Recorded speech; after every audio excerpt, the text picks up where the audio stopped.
कल्पना करें कि एक तंबाकू चाटने वाला आदमी है,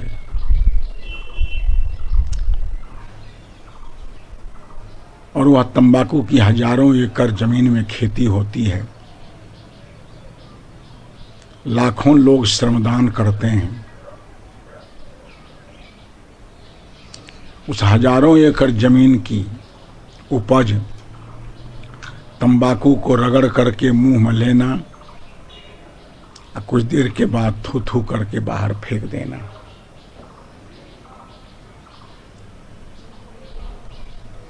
कितना महत्वपूर्ण हमारा ये कर्म है, जिससे अर्थव्यवस्था डगमगाती है।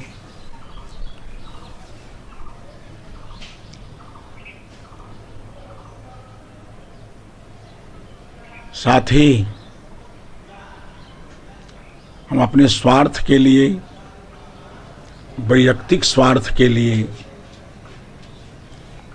राष्ट्रीय भावना का मूल्यांकन नहीं करते हैं।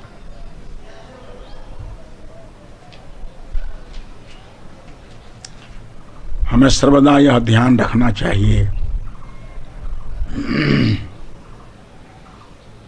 कि राष्ट्र सर्वोपरि, मंदिर कहिए, उसका पूजन हम करें। सारी फिजूल खर्ची छोड़कर, अनावश्यक आवश्यकताओं को छोड़कर देश की अर्थव्यवस्था को मजबूत करें। आज हमारे देश की आंतरिक शक्ति, आंतरिक संगठन शक्ति छिन्न भिन्न होती नजर आती है। वह है वर्गवाद, वह है वर्णवाद, वह है छुआछूतवाद।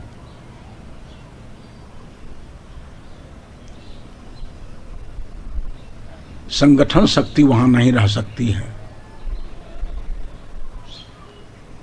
जहां 3 कनौजिया 13 चूल्हे वाली बात हो। जब तक मानवतावाद समुत्थित होकर सामने नहीं आएगा, जातिवाद, वर्गवाद, वर्णवाद दबेगा नहीं, उसका उन्मूलन नहीं होगा, तब तक देश की संगठन शक्ति मजबूत नहीं हो सकती है। वेद की ऋषि ने कहा है, संगच्छध्वंग संगबदध्वंग संगो मनांसी जानताम। एक साथ चलो, एक साथ बोलो, एक साथ एक दूसरे के हृदय की स्थिति को समझने का प्रयास करो। हम एक साथ चलें। ये वर्गवाद और वर्णवाद के चलते संभव नहीं है, छूत अछूतवाद के चलते संभव नहीं है। ये सारी अवैज्ञानिक धारणाओं को छोड़कर मात्र हमारा यह देश भारत है, हम सब के सब वहां के एक नागरिक हैं। हमारे अंदर वर्ग भेद नहीं हो, वर्ण भेद नहीं हो। सदगुरु कबीर साहब ने तात्विक दृष्टि से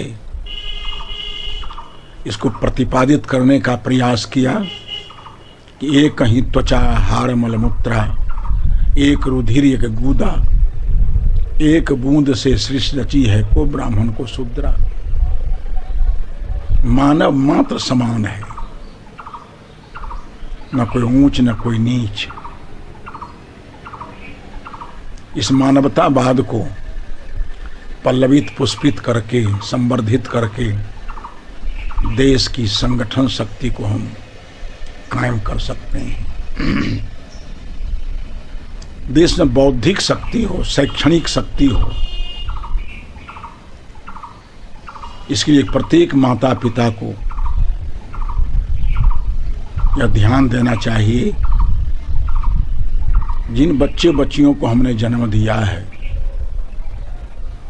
उसके जीवन पर 3 आदर्श उतरे।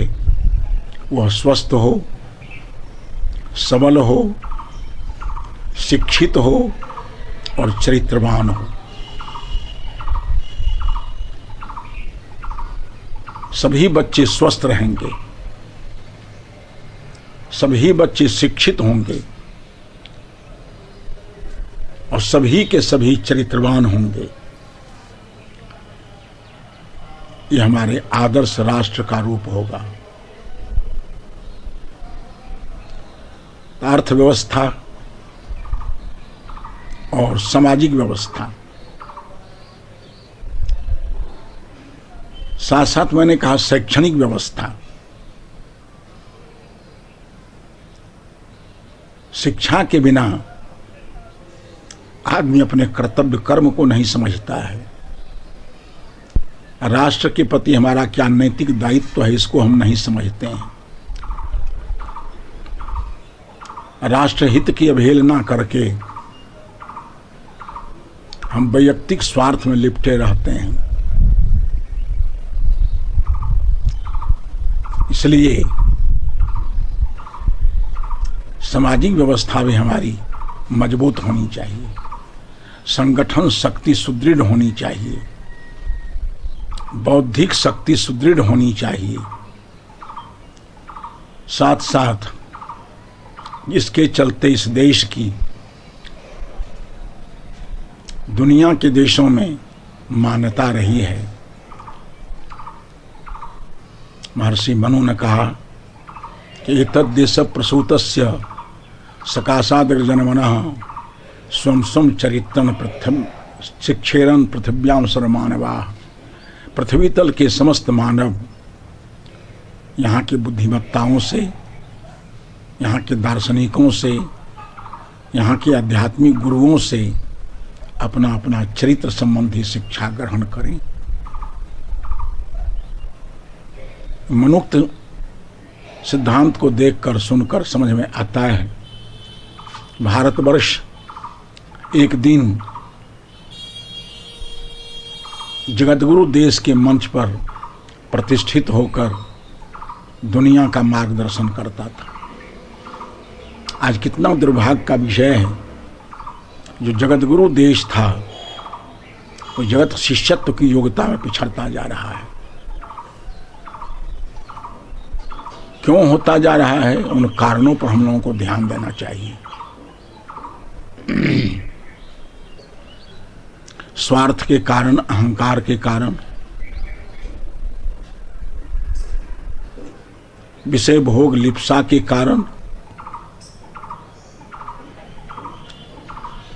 वह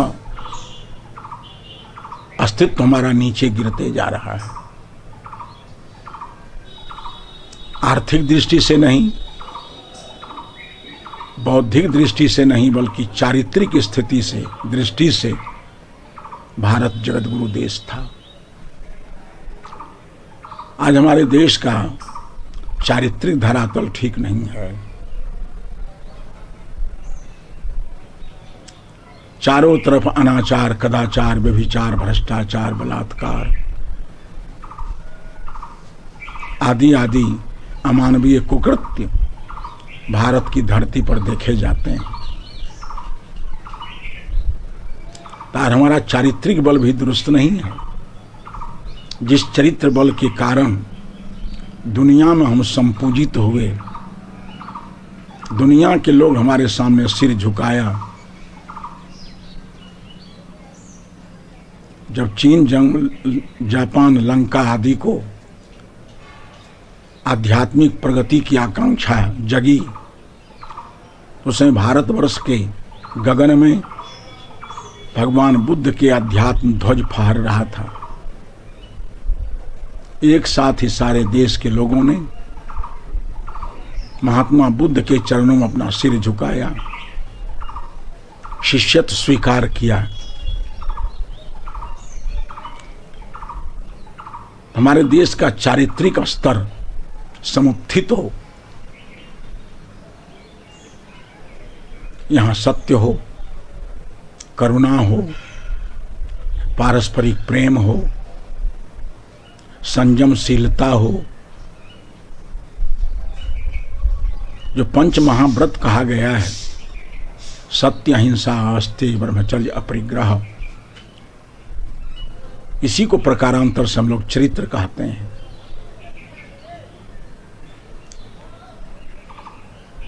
तो चारित्रिक दृष्टि से हमारा देश समुत्थित था। आज एक बार हम आप सभी लोगों को ध्यान देना होगा कि देश की अर्थव्यवस्था मजबूत हो। सारे लोग नशा, दुर्व्यसन, अनावश्यक आवश्यकताओं को छोड़कर देश की अर्थव्यवस्था को मजबूत करें। शिक्षा का जो व्यवसायीकरण होता जा रहा है, शिक्षा का एकमात्र उद्देश्य नौकरी पेशा से हो गया है। इतना ही भर शिक्षा का उद्देश्य नहीं है। हमारा नीतिविद तो कहता ये है कि विद्या ददाति विनयम, विनयाद्याति पात्रताम, पात्रत्वात् धनमाप्नोति, धनात् धर्मम तथा सुखम। विद्या से मतलब है विनम्रता से, समुत्थित चरित्र से। वैदिक ऋषि ने कहा सा विद्या जा विमुक्तये, वह विद्या है जो मुक्ति के लिए हो। आज विद्या और शिक्षा सही स्तर पर काम नहीं कर रहे हैं। जिन क्षणिक वैयक्तिक स्वार्थ के चलते इस सारी चीजों का मूल रूप विकृत होता चला जा रहा है, उस पर ध्यान देकर वर्ग वर्णवाद से ऊपर उठ करके मानवतावाद को प्रश्रय करके हम देश की सामाजिक शक्ति को मजबूत कर सकते हैं। सारे नशा, दुर्व्यसन, अनावश्यक आवश्यकताओं को छोड़कर देश की अर्थव्यवस्था को मजबूत कर सकते हैं। शिक्षा का विकास करके प्रत्येक बच्चे बच्चियों को शिक्षित हों, ऐसा प्रयास करना चाहिए। और सारे लोग, जो भारतीय संस्कृति का मूल है चरित्र,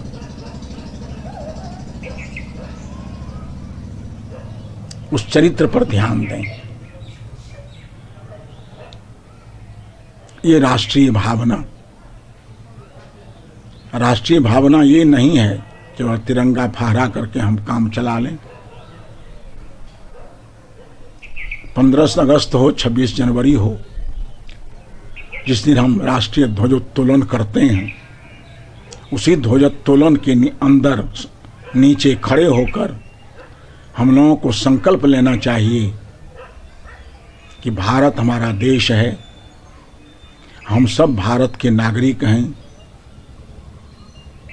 अनुकूलता में, प्रतिकूलता में हम इस देश की धरती पर जिएंगे। बड़ा अच्छा एक गीत सुनाते हैं लोग, इंसानियत के सर पर इज्जत की ताज रखना, तन मन की भेंट देकर भारत की लाज रखना, जीवन नया मिलेगा अंतिम चिता में जल के, यह देश है तुम्हारा, नेता तुम ही हो कल के। आज बुद्ध नहीं है, महावीर नहीं है, कबीर नहीं है, गांधी नहीं है, हमारा देश है। और देश के उत्कर्षापकर्ष का कारण हम आप सभी लोग हैं। हमारे विचारों में, हमारे आचारों में, हमारे व्यवहारों में भारत का उत्कर्ष छिपा हुआ है। हम ही इसका विकास कर सकते हैं, इसको हम आदर्श बना सकते हैं, इसको हम पुनः धर्मगुरु बना सकते हैं। स्थूल से लेकर के सूक्ष्म तक राष्ट्र की संपूर्ण समुन्नयन के लिए हम लोगों को ध्यान देना चाहिए।